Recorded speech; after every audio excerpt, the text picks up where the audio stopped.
எல்லாம் நம்பிக்கிட்டு இருக்க மாட்டாங்க.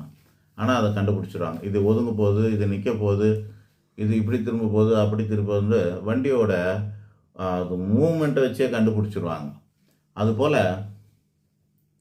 நம்மளுடைய நட, உட, பாவனை, சொல்லு, செயல் எல்லாமே என்னவா இருக்கணும், நீங்கள் எதை அடையணும்னு நினைக்கிறீங்களோ அதுக்கு தக்கவாறு மாறணும். எப்போ மாறணும்? முன்கூட்டியே மாறணும், முன்னாடியே மாறணும். எல்லாமே முன்கூட்டியே மாறணும். வெறும் கையில் முழம் போடக்கூடாதுன்னு சொல்லுவாங்க நம்ம ஆளுங்க. அது கரெக்ட் தான்.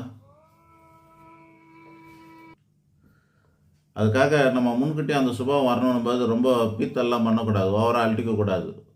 சினிமாக்காரங்களாம் சில பேர் அந்த மாதிரி ஓவராக அழட்டிப்பாங்க, அதுக்கப்புறம் காணாமல் போயிடுவாங்க. அது வரும்போது அந்த சுபாவம் இருக்கணும். நம்ம அரசியல்வாதி ஆக போகிறோம்னாக்கா, சினிமாக்காரனாக ஆக போகிறோம்னாக்கா, அதுக்கு முன்கூட்டியே அரசியல்வாதிக்கான சுபாவம் நம்மக்கிட்ட வந்துடணும். அதுக்கு முன்கூட்டியே நம்மக்கிட்ட வந்து சினிமாக்காரனோட சுபாவம் வரணும். உதாரணத்துக்கு போலீஸில் போய் வேலை செய்கிறாங்கன்னு வச்சுங்களேன். அவங்க வேலை கிடச்சிச்சு, ட்ரைனிங் போகிறாங்க. ஒரு வருஷம் ட்ரைனிங் முடிச்சுட்டு அப்புறமா அவங்க வந்து டிபார்ட்மெண்ட்டில் வேலைக்கு போவாங்க. ஆனால் எப்போ யூனிஃபார்ம் போடுவாங்க தெரியுமா உங்களுக்கு? டே 1லே போட்டுடணும். முதல் நாளே காக்கிகளில் யூனிஃபார்ம்லாம் தைச்சி போட்டுருவாங்க. பயிற்சிக்கு ஏற்ற மாதிரியான யூனிஃபார்ம்லாம் தைச்சி போட்டுருவாங்க.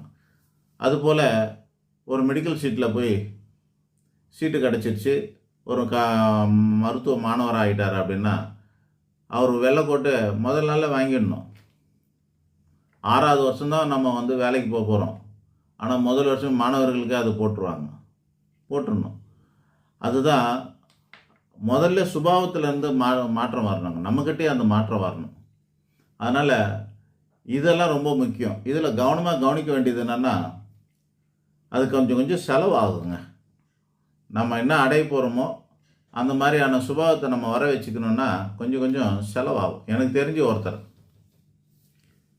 அவர் என்ன பண்ணுவார் தெரியுங்களா? தெரிஞ்சவரில் என் கூட பிறந்த தம்பி, அவரும் எனக்கு சில விஷயம் கற்றுக் கொடுத்தார்.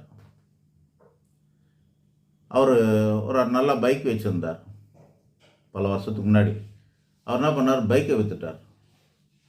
ஏன்பா விற்றுட்ட பைக்கு அப்படின்னா, ஷார்ட் டிஸ்டன்ஸுக்கெலாம் போகணுன்னா பைக்கு தானே யூஸ் ஆகும் அப்படின்னா, அவர் சொல்கிறார், இல்லைண்ணா கார் இருந்ததுன்னா காரில் போவோம், பைக் இருந்ததுன்னா பைக்கில் போவோம். காரை எடுக்கிறதுக்கு சுணக்கப்பட்டுக்கிட்டு அல்லது செலவினங்களை மனசு யோசிக்க ஆரம்பிக்குது. இதெல்லாம் பார்த்து என்ன பண்ணுறோம், நம்ம பைக்லேயே போயிடுறோம். அப்போ காரை எடுக்கவே முடியறதில்ல. அதனால் நம்ம வந்து பணக்காரன் ஆகணுன்னாக்கா பைக்கை விற்றா தான் ஆக முடியும்னு பைக்கை விற்றுட்டார். முன்னாடியே முன்கூட்டியே பைக்கை விற்றுட்டார். இப்போ என்ன ஆகுது?